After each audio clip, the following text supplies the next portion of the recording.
Ang sarap talaga, guys.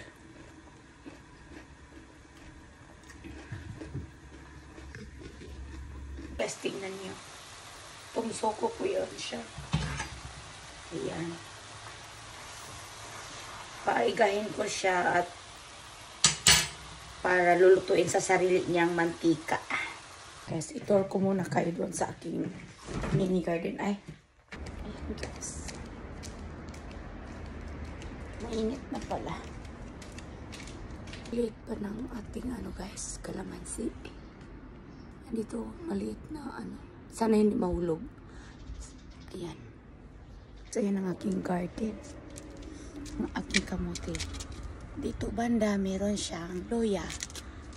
Dito din may luya. Hindi pa siya tumubo, guys. Tignan mo yung aking talong. Oh. Namulaklak na. Ayan. Meron din dito isa.